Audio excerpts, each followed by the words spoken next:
Aloha, ladies and gentlemen, and welcome back to the program. This episode brought to you by, whatever makes you happy.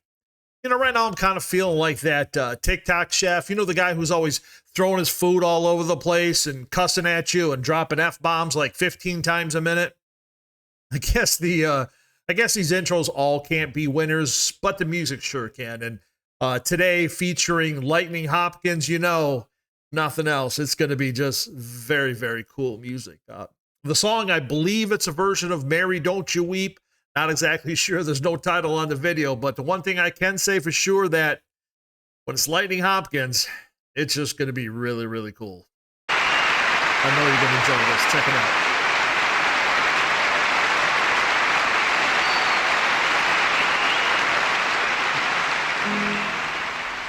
This little song is the blues now, and dropped it down to the natural blues. 'Cause I sure has got 'em. Y'all excuse me for hollering, but I'm gonna be happy.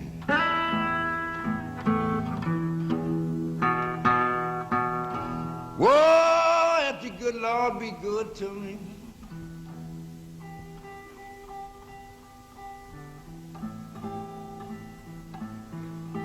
Just let me see my little Marge's face again.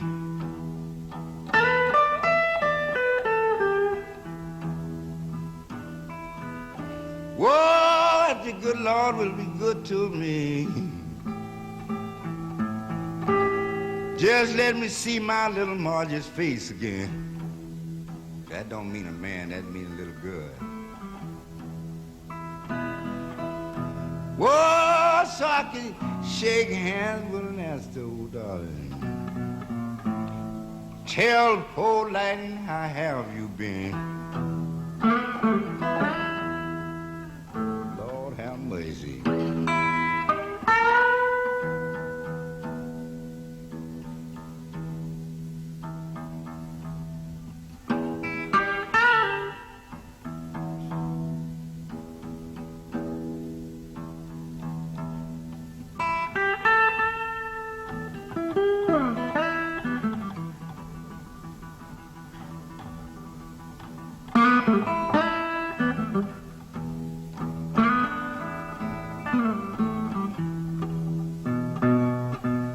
Mother said, son, you was born lucky. But remember, you got to die one day.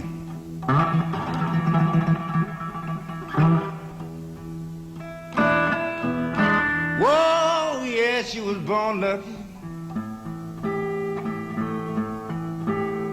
Remember, you got to die one day.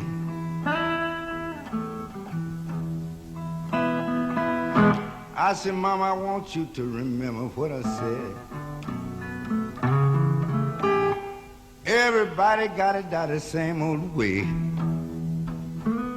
You know they holler you dying with the heart trouble. But everybody die with the heart trouble. 'Cause when that tick-tock was ticking, you don't keep time no more. And I cried, I said,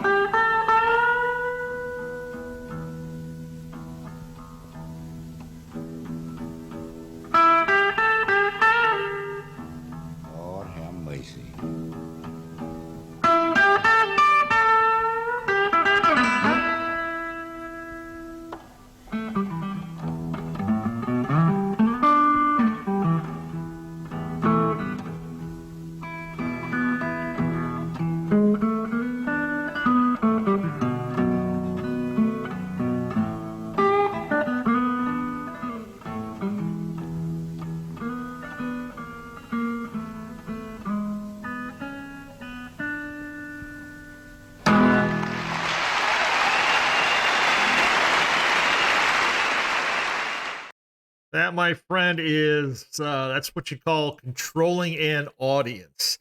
Lightnin Hopkins, born Samuel John Lightnin Hopkins in Center Line, Texas, in 1912.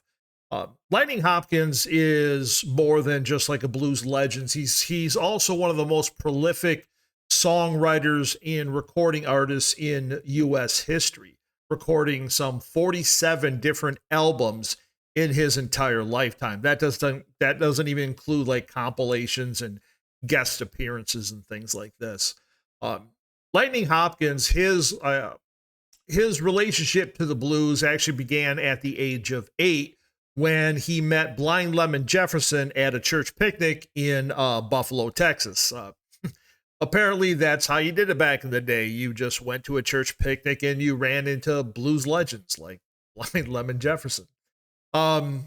He moved to the Houston area in the 1930s. And of course, if you've paid any attention to the history of some of the blues artists we featured on this channel, it comes to no surprise that, yes, Lightnin Hopkins spent some times in a Houston area prison in the early 1930s.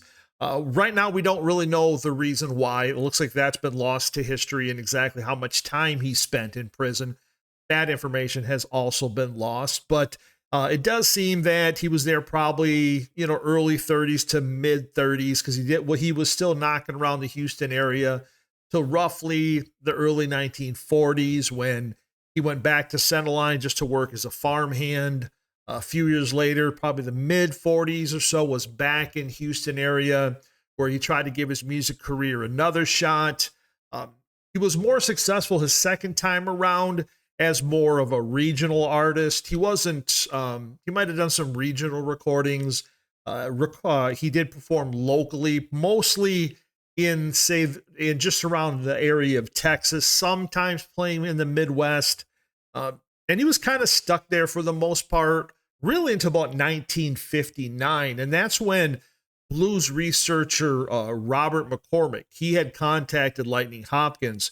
It was McCormick's idea. What he was trying to do with Hopkins and other artists as well was to bring his music to a much broader audience. So in 59, what McCormick did was he brought Lightnin Hopkins to Carnegie Hall. The concert was actually in 1960.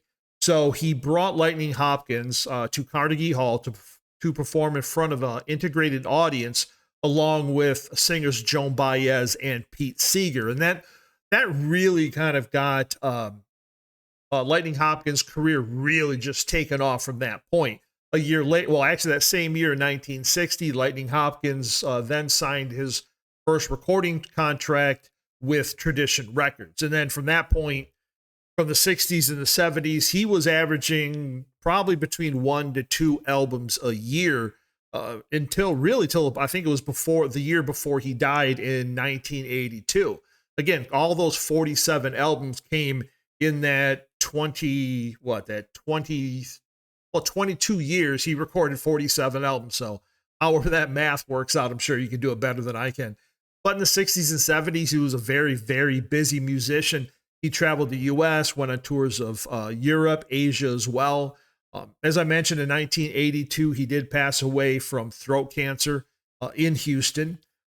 His obituary in the New York Times described him as one of the great country blues singers of all time, and perhaps the greatest single influence on rock guitar players. Pretty cool stuff, right? Look, I hope you just love that. We got such a great response from the Lonnie Johnson video. I kind of wanted to follow up with it. Plus, this link had been sitting on the desktop of my computer for the last couple of weeks, and I really wanted to show this video to you guys because I thought you'd just really like it. Plus, it's just really cool, right? I mean, Lightnin Hopkins, he's just got this cool thing about him that just, I don't know, it's just kind of fun to witness. And you can see, like I said, you can see the reaction from this audience. It wasn't tepid at all. He had them in the palm of his hands, and they reacted accordingly. So again, hope you liked it. You know how we do this: like, subscribe, post a comment if you could, share with friends and family. You know what we're trying to do here. And that's it. Thanks again. We'll see you next time. Y'all take care.